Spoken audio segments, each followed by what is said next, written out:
next result is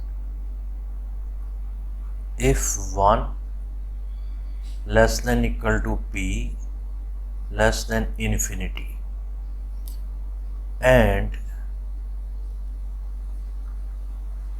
q is conjugate to p. What do you mean by this? It means 1 by p plus 1 by q equal to 1. Then prove that LP star mean conjugate space of LP is equal to LQ. Then prove that LP star conjugate space of LP is equal to LQ. So that is the only difference in P and Q, and the remaining part is C. So this is the result of our theorem. So this is very important result. Now to prove this result, so first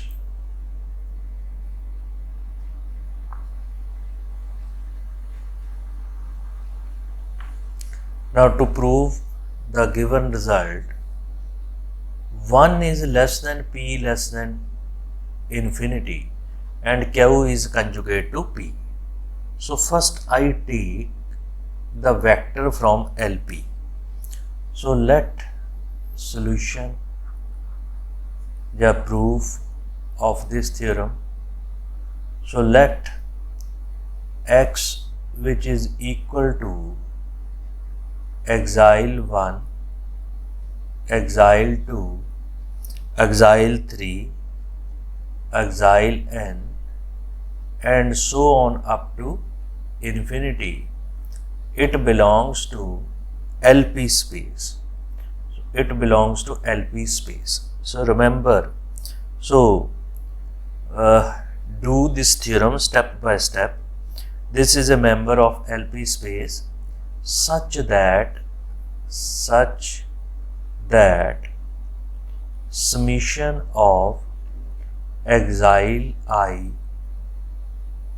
raised to power p less than infinity, where I is running from 1 to infinity. So this is the equation number 1. So this is a definition of LP. So LP consisting such kind of vector which satisfy this condition. So first see the definition of LP space. So LP space consisting a vector of infinite sequence which satisfy this condition. It means this series is a convergent. Now after that we consider vector which is a unit vector type. So consider a vector, consider E1 which is equal to 1, 0, 0, 0, 0, so on up to infinity. E2, so second element is 1 and so on up to infinity.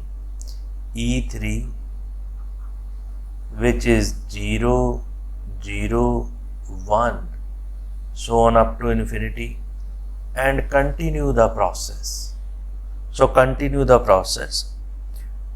So these are the element, sequence of element from LP. So consider sequence of elements from LP. So this is a sequence of element from LP. So what we take E1, E2, E3 of this kind of element. Now clearly x vector, which is exile 1, exile 2, exile 3. Now this vector minus summation of n terms. So just see that this is minus summation of exile k into ek. So what it becomes? And k is running from 1 to n. So this terms consisting infinite terms, and that is n term is subtracted from these finite terms. So remaining term is 0, 0 and so on 0. And after n plus 1 term, so this is exile n plus 1, exile n plus 2, exile n plus 3 and so on up to infinity. So first n term will be 0, then go to the next term and next term and next term. So we get this kind of sequence. Now norm of this. So what is the norm? So just take the norm P. So what is the norm P? So norm of this vector, summation of k running from 1 to n, exile k into ek. So this norm. So what is this norm? This norm is equal to summation of this norm raised to power p, I think. So summation of exile I raised to power p. Here I is running from n plus 1 to infinity, this term, and the entire term is raised to power 1 by p. So just take the definition of these values. Now this, when n approaches to infinity, so this term approaches to last term. So it means this sequence is approaches to 0 as n approaches to infinity. So when n approaches to infinity, so n plus 1 approaches to infinity, so it goes to this term and this total sum is approaches to 0. So it means this norm approaches to 0 as n approaches to infinity. So x is written in this way in the sum. So from this what we get? We get x is equal to, from this vector x, which is equal to summation of exile k ek, where k is running from 1 to n, So I get this values. So this equation can be denoted as suppose A part. So this is a part of our question. So x, any vector that we represented in this way up to sum of n terms. Now if I take, I take conjugate space, so f is some functional belongs to LP star. It means it is a bounded linear functional on LP. So first I take, and let the second is the summation. So what is that summation? That is a Sn, which is equal to summation of this value exile k, ek, and k is running from 1 to n. So this is a sum of n terms. So this value sum of n terms. Now as we know that f is a bounded linear functional, so f is a linear transformation.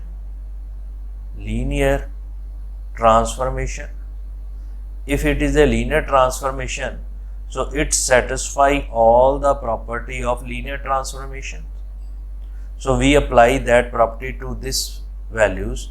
So what is f of Sn which is equal to f of summation? So this is f and this bracket. So this is a summation of axial k ek, where k is running from 1 to n. So this is the summation. So f of this sum, f of this sum. Now f is a linear part. So linear. So scalar by using the property of linear. So this can be written as k running from 1 to n. So this value is axial k and this value is f of ek. So this value is f of Sn, which is equal to this values. Now we know that this Sn is approaches to x. As n approaches to infinity, this sum Sn approaches to s, and f is a linear bounded functional. If bounded functional, then its image is also approaches to its image. So as we know that Sn approaches to x and f is bounded linear functional. Bounded mean continuous, bounded linear functional, the function, bounded linear function. So from these two, it implies f of Sn, it approaches to f of x as n approaches to infinity. So as n approaches to infinity. So this condition is satisfied. So remember that f of Sn approaches to f of x. Therefore, we get the value of fx. So what is the value of fx? So therefore we get f of x which is equal to summation of k running from 1 to n, and this is axial k into f of ek. So this is a value of f of Sn, f of x. So we get this value. Suppose this treated as a b. Suppose f of x written in this way, so it is treated as a v. Now in this, if I take it is a of scalars, if I take it is alpha k. So if I writing this is, so take, let this f of ek which is alpha k. So this is a f of ek and k is running from 1 to 3 and so on up to infinity. So k is running in this way, where f belongs to LP star, which is a conjugate space of this, that we already, and P and Q are conjugate to each other.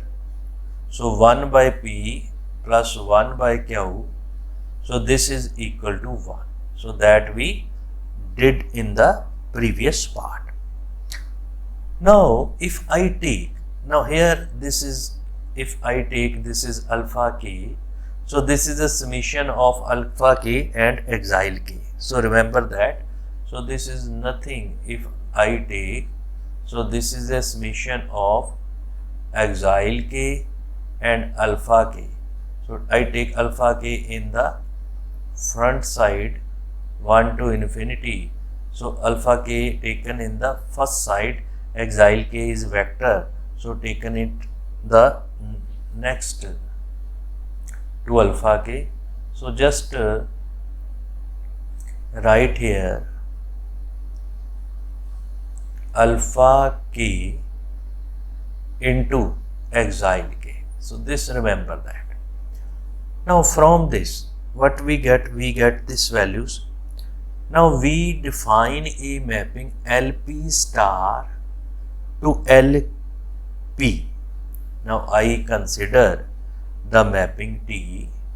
So I consider the mapping T which is from LP star to LP, right?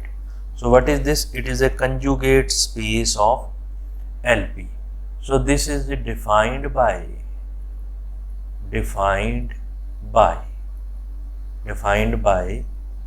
T, and what is the member of LP star? So this is a F. So what is the member of LP?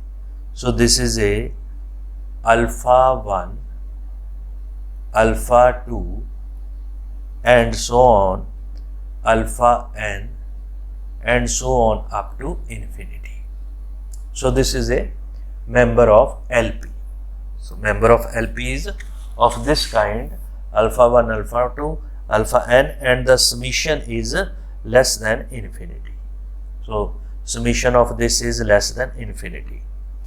Now I consider a vector beta. So just very carefully. So just very carefully consider a vector. Consider the vector beta. So what is beta? Beta is beta 1, beta 2, beta 3, and beta n, and so on up to infinity. So consider this vector beta. So what is beta? From LP. From LP. So we construct a vector beta from LP. So what is that vector? That vector is equal to just where beta k, which is equal to beta k, which is equal to alpha k raised to power q minus 1, and signum function of alpha k conjugate, and signum function of alpha k conjugate, and second is 0 when n is greater than k, and here when n is less than n, when k is less than n. So this values when k is greater than, here I write 1 less than equal to k, less than equal to n, this values. So here n is, here I write k is greater than n. So this values. So when k is less than equal to n, it satisfies this condition, and when k is greater than n, then its value is 0. So simple, remember, when k lies between 1 and n, its value is this, and when it is greater than 1n, then its value is 0. Now this is called a signum function. SGN function means it is a signum function. So first we define the definition of signum function that we already read in the previous classes. So I just define in the another way. Now what is the signum function? So definition of signum function, I just write in this part. This is a signum function. So if alpha is any complex number, alpha is any complex number. So what is signum? So signum of alpha, which is equal to of this kind, 0 alpha bata absolute value of alpha, and this value is if alpha is 0 and if alpha is not equal to 0. So this value. Now what is this value? It is either 1 or minus 1. It has 1 and minus 1. So similarly in case of alpha conjugate, so this will be alpha conjugate over alpha conjugate modulus. So modulus of alpha conjugate is same as the modulus of alpha. So here only change is alpha conjugate. Here and here only change alpha conjugate. And what is its absolute value? Because here its value is 1 and minus 1. So absolute value of signum of alpha, which is equal to either 0 or 1. Alpha equal to 0, then 0. Alpha not equal to 0, then 1. So remember this. And third, what is its alpha into signum value of alpha conjugate, right? So just multiply by, so from this, what is alpha conjugate? Just see that. So this is this. Now multiply by alpha. So alpha into alpha. So what is this? It is a absolute value modulus of alpha conjugate whole square. So this total product will be absolute value of alpha. So this is alpha signum of alpha conjugate. So remember this result. So we will use all these definition in this case, where what we take the vector bk, which is of this kind. This is of signum of this kind. Now we discuss in the k for k, which is for 1 less than equal to k less than equal to n, because otherwise its value is 0. So we discuss in this case. Now what is the absolute value of beta k? What is absolute value of beta k? So just go to this definition. So absolute value of beta k, so this is when we take absolute value, its absolute value, and its absolute value, which is equal to, what is this absolute value? Because if I take signum, this absolute value is equal to 1 when alpha is not equal to 0. So it means what we get this value is equal to alpha k raised to power q minus 1 into 1. So we get only this value, right? So just very clearly, so when we take, so this is absolute value is equal to 1, so we get this values. So properly I write it as absolute value of beta k, which is absolute value of alpha k raised to power q minus 1. So this is very important result. So remember that result. Now in this case, p and q are conjugate to each other.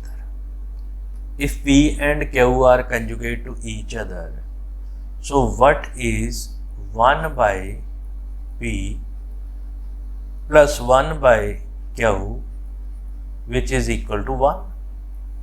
So that is given part. So from this, what we get?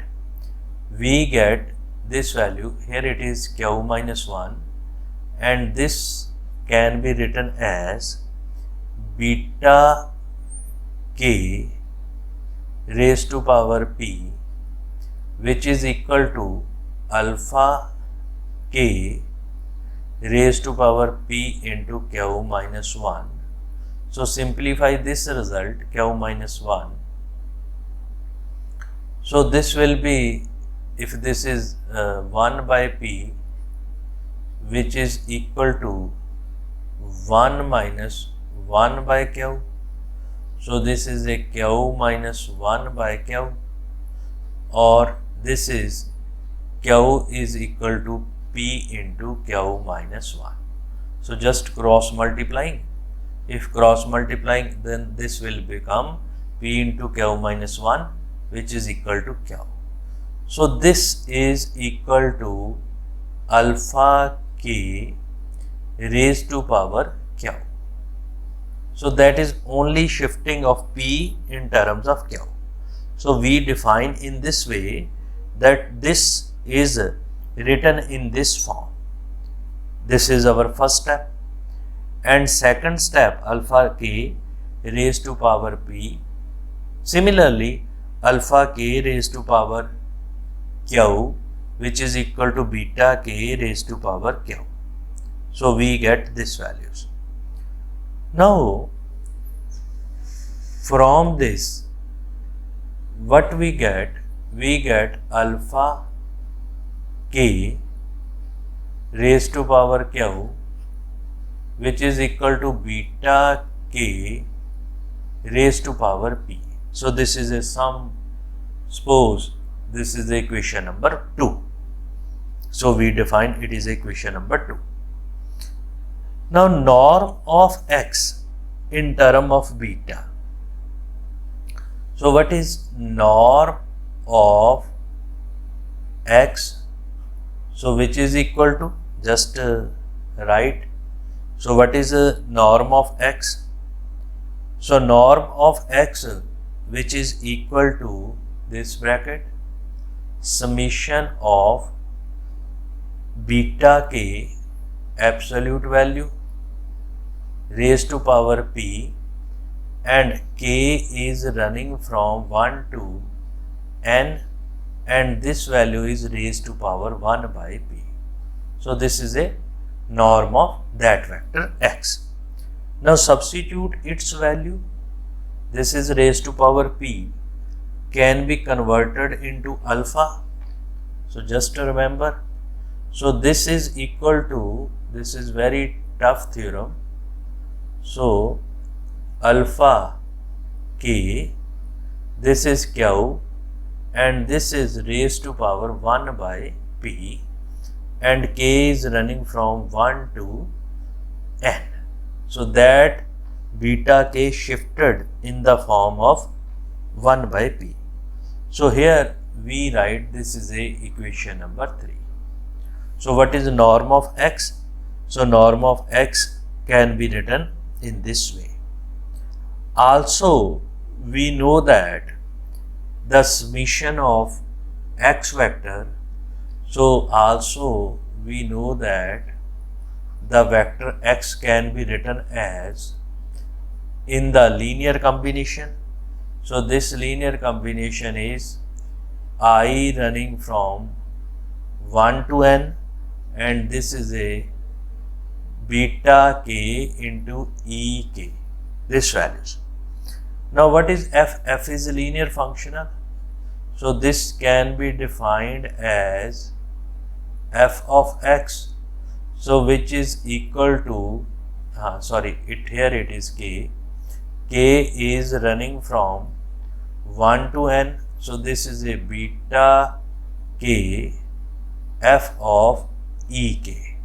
So this is my functional. So this I can write it as in this way. It is a k running from 1 to n. So what is f of e k? Functional value that is given, f of e k. So that is the given map, which is equal to alpha k. So this is equal to summation k running from 1 to n. So this is alpha k into beta k. So why this is alpha k? So just see the definition of mapping T. So we constructed a mapping T.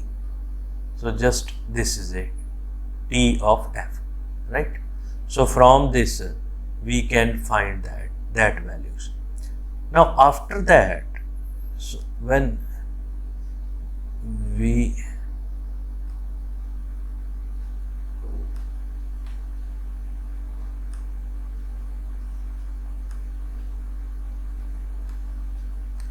get this values. So that is from that definition, the functional value of Ek, if we check, that will be alpha k.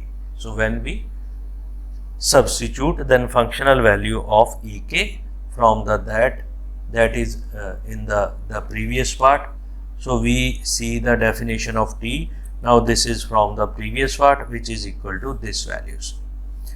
Now this value alpha k into beta k, this value is equal to this summation alpha k raised to power q. Why? So just see the equation number 2. So just see the equation number 2. So this values. So what is this? Alpha beta k raised to power p, which is equal to alpha k raised to power q. So using this concept, so this will be alpha k raised to power q by p. So using this concept, alpha k into beta k, so this value will become, so just that is from this, that is again from definition. So not from this, if I write alpha k into beta k, so from this if multiply alpha k into beta k, so this will be is equal to q, right, and this will be 1. So this term alpha k into beta k and that summation alpha k into beta k, this term, this is a summation, this can be written in the form of summation of k running from 1 to n, and this term will be alpha k absolute value raised to power q. So q minus 1, this is q minus 1, and this values, this is for first term. So this will convert into this form. If this will convert into this form, so we get the value of fx, which is equal to summation of k running from 1 to n, and this value is alpha k raised to power q. So this is the equation number 4. So do this step, writing on a paper 3 to 4 times, then you will get this result. Now if this is the equation number 4 and the functional f, which is a bounded functional, so for every x belongs to, for every f belongs to, x belongs to LP, since f is bounded functional, so absolute value of fx, which is less than equal to norm of f into norm of x. Why? Because f belongs to LP star, and that we get this kind of value. Now substitute the value of x. If we substitute the value of x, then it implies this is a absolute value of fx, this which is less than equal to norm of f, and by using the value of norm of x, what is that value? So that value is summation of k running from 1 to n, and this is alpha k raised to power q, and the entire term which is raised to power 1 by q. So this is the value of x, norm x, right? So this is a norm of x. Now here the value is given in equation number 4. So what is this? So this is equal to summation of, in absolute value, summation of k running from 1 to n and absolute value alpha k raised to power q. So this values which is a left hand side and this value which is a right hand side. So this is simple summation and this is raised to power 1 by q. Now this, when we take this value in this side, in the left hand side, so what we get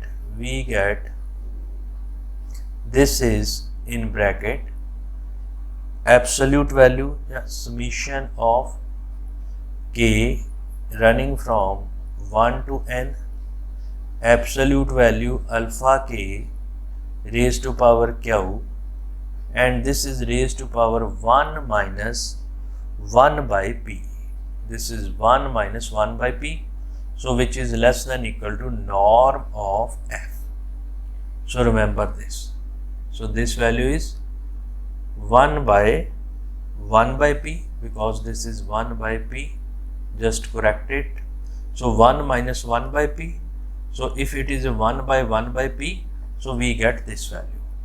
Also we know that 1 by p plus 1 by q equal to 1. So this 1 minus 1 by p, which is equal to 1 by q. So just we replace this term by 1 by q. So if we replace this term by 1 by q, so what we get? We get summation of alpha k raised to power q, and entire term is 1 by q. This is k running from 1 to n, and this is less than equal to norm of f. So this value less than equal to norm of f. Suppose this equation is written as equation number 5. Now this show that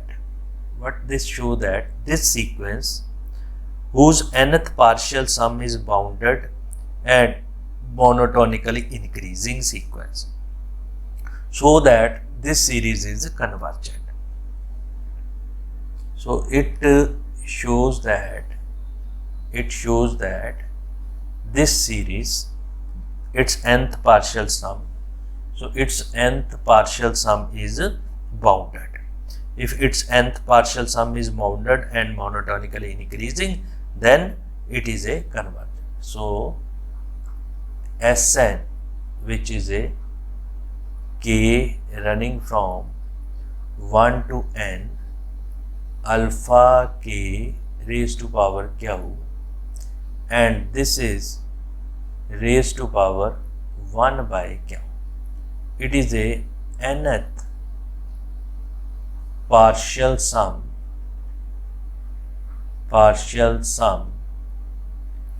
of the series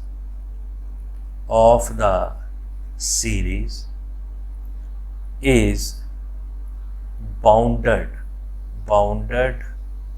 also monotonically increasing. If it is bounded and monotonically increasing, the series is convergent. So that it implies the entire series k is running from 1 to infinity. So 1 by alpha k raised to power q. So this series is convergent. If this series is convergent, so it means this term is less than infinity. So this term is less than infinity because it is a convergent. Hence, we find the given mapping T of f, which is equal to alpha 1, alpha 2, alpha n is a member of X. Hence, what we get? Hence, we get the T of f, which is in term of sequence alpha 1, alpha 2, and so on, alpha n, and so on up to infinity. And this value is a member of LP. Why it is a member of LP? Because it satisfies this condition. Okay, this is a less than infinity, member of LQ, because it satisfies this condition. So we take the image of T of any member of LP star is a member of LQ, right? Which show that now it means now our next claim is symmetry. Our next claim to prove it is isometry, norm of TF, which is equal to norm of F. So which shows the isometry operator. Now we already proved that summation of K running from 1 to n. Now previous alpha K raised to power Q and entire term raised to power 1 by Q. So this term is less than equal to norm of F. So we already proved that. Now what is this term? This term is basically nothing, norm of TF. So what we get? Norm of TF less than equal to F. So from this we get norm of TF less than equal to norm of F. So this is the equation number 6. Now half part is isometry is complete. Now next half part, norm of TF should be greater than equal to norm of F. So remember that. So again, for X belongs to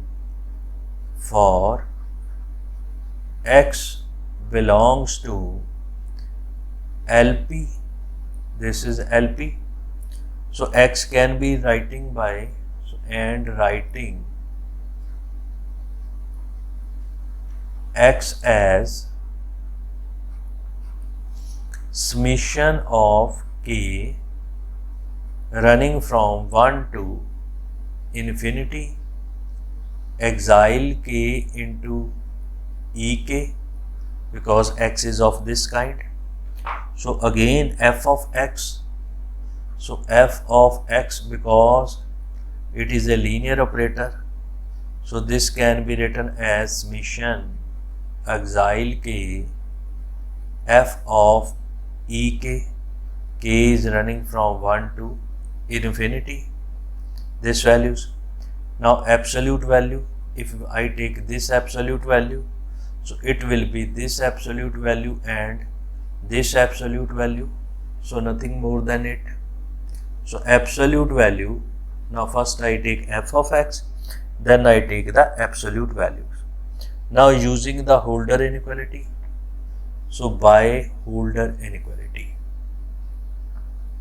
so just write by Holder inequality, what it will be. So it is converted into two parts. First is summation K running from 1 to infinity, exile K raised to power P, and this is raised to power 1 by P, and second term is summation f of EK raised to power Q k is running from 1 to infinity, and this is again raised to power 1 by q, this values. So what is this value? F of ek. So this f of ek is basically alpha k. So this f of ek, basically it is a alpha k. So this will be alpha k. So this is converted into alpha k. If this is converted into alpha k, so this term will be norm of x, because it is alpha k. So this is a norm of x, and this is less than equal to, and this term is a norm of x. If this term is norm of x and this term is summation of absolute value of alpha k raised to power q and then raised to power 1 by q, this values. So what is this? This is a norm of tf, and this is a norm of x. So this will be norm of tf into norm of x. So we get at this values f of x, which is equal to f of x less than equal to norm of tf into norm of x. So we get this values. Now it implies by using the definition of norm. So this is a norm of f less than equal to norm of tf. So half part is already proved, and this is equation number 7, and from equation number 6 and 7 we get norm of tf, which is equal to norm of f. So this is by equation number 6 and 7. So it proves the isometry of this. So T is isometry. So here it implies T is isometry. So being a isometry, it is also a 1-1. So being a isometry, also T is 1-1. So also it is a 1-1. Now my one part is remain, that is this T should be onto. This T should be onto. So I will take some member from right hand side, and then there exists a member from left hand side, which is the pre-image of the previous one. So it is very simple. So now to prove the onto, I take y, which is beta 1, beta 2, so on beta n, and so on. This is from small LQ. So this is from small LQ. So my aim to find from LP element.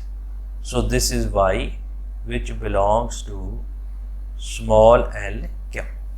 So it satisfies the condition of all LQ, where what is x, where x is equal to alpha 1, alpha 2, that we already find that, alpha n, so on, which is a summation of exile k into ek, where k is running from 1 to infinity, and this is suppose equation number 8. So I consider y in which x is of this kind. Now define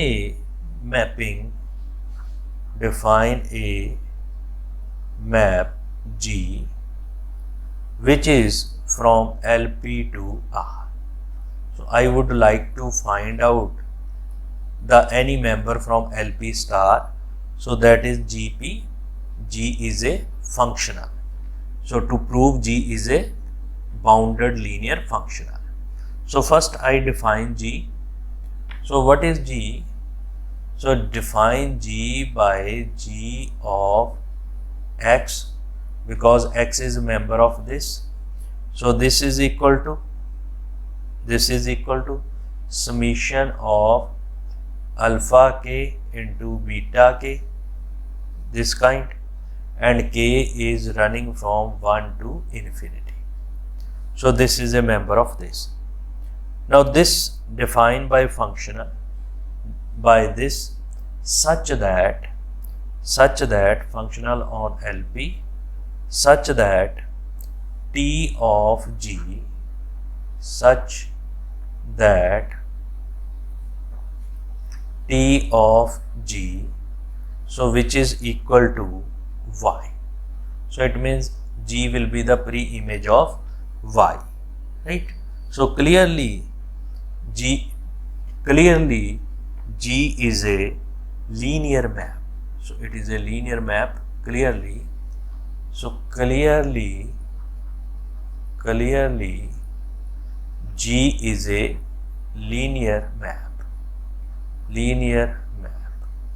Now to prove it is a bounded functional, so just absolute value of Gx which is equal to absolute value of summation alpha k, beta k, and k is running from 1 to infinity, these values, and by Holder inequality this can be written as, so one in term of P, second is in term of Q. So this is a summation of alpha k, k is running from 1 to infinity. So alpha k raised to power Q, this is 1 by Q, and here summation of beta k raised to power P, k is running from 1 to infinity, and this is raised to power 1 by P. So we get these values. So from this, what is the X? We know that this value is norm of this value, which is X. So this is a norm of X that we defined earlier, and this is a bracket summation of this beta k raised to power P, and this is raised to power P, k is running from 1 to infinity. So if I take this is as a constant, because this is a less than infinity, so I take this is as a constant k because it is a less than infinity. So it implies this T of G, this G of X less than equal to k into norm of X. So what we get, G is a bounded linear functional. If G is a bounded linear functional, so G belongs to LP star. So it means this mapping, T mapping is onto. So this is from LP star to LQ. So this mapping is a onto. So this is a 1-1 isometric and onto. So which prove our result? Which prove our result? So this is we prove 3 part. One is T is isometry, second is T is 1-1, and third is T is onto. So which prove our result. So this is very tough result, and also it is very important and expected for examination. So go this result at least 3 to 4 times and write it again and again, then you will get this.